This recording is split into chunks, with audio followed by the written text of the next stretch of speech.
Hello, কেমন আছেন সবাই? আশা করছি সবাই ভালো আছেন। তো আজকে ছিল আমার চেস্ট ডে। তো ওয়ার্কআউটটা আমি শুরু করলাম ৪ সেট হেভি ইনক্লাইন প্রেস দিয়ে।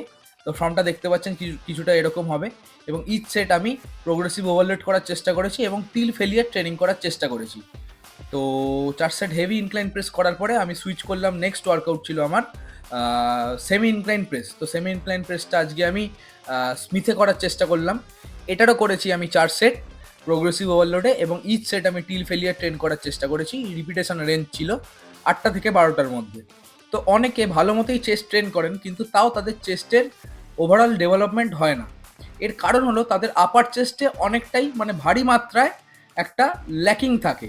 তো এই ল্যাকিংটাকে ফিল আপ করার জন্য আমি রেকমেন্ড করব ফার্স্টে আপার চেস্টের যে কোনো একটা মুভমেন্ট দিয়ে আপনারা চেস্টের ওয়ার্কআউটটা শুরু করুন।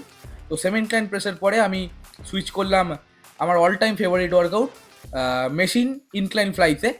তো এটারও আমি ৪ সেট করেছি। রিপিটেশন রেঞ্জ ছিল ১০টা থেকে ১৫টার মধ্যে। এটারও ইচ সেট আমি টিল ফেলিয়ার ট্রেন করার চেষ্টা করেছি এবং প্রতি সেটে ওপরে উঠে ফুল কন্ট্রাক্ট এবং নিচে স্লোলি স্ট্রেচ দিয়ে চেস্টটাকে আরও বেশি করে স্টিমুলেট করার চেষ্টা করেছি। তো এরপর আমি সুইচ করলাম ডিক্লাইন ডাম্বেল প্রেসে। এটারও আমি ৪ সেট পারফর্ম করেছি। ইচ সেট আমি টিল ফেলিয়ার ট্রেন করার চেষ্টা করেছি এবং প্রোগ্রেসিভ ওভারলোড করার চেষ্টা করেছি।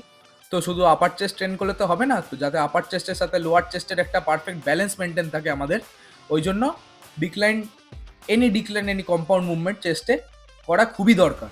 তো এরপরে আমি লাস্ট আইসোলেশন একটা মুভমেন্ট দিয়ে ওয়ার্কআউটটা ফিনিশ করলাম, যেটা ছিল কেবিল ক্রস ওভার। তো কেবিল ক্রস ওভারের ফর্মটা অনেকেই লোকে ভুল করেন। অনেকে একদম নিচে কেবিল দুটোকে আনার চেষ্টা করেন, এতে তাদের রেঞ্জ অফ মোশন কমে যায় এবং চেস্ট ঠিকমতো স্টিমুলেট হতে পারে না। তো অ্যাঙ্গেলটা ভালো করে দেখে নিন, অ্যাঙ্গেলটা এরকম হবে। তো এই ছিল আজকের ভিডিও। যদি ভিডিওটা ভালো লেগে থাকে তাহলে একটা লাইক করুন এবং কমেন্টে জানান যে পরবর্তী টপিক কী হলে আপনাদের আরও সুবিধা হবে। আর এরকমই আরও ভিডিও পেতে চ্যানেলটাকে সাবস্ক্রাইব করুন। Thank you.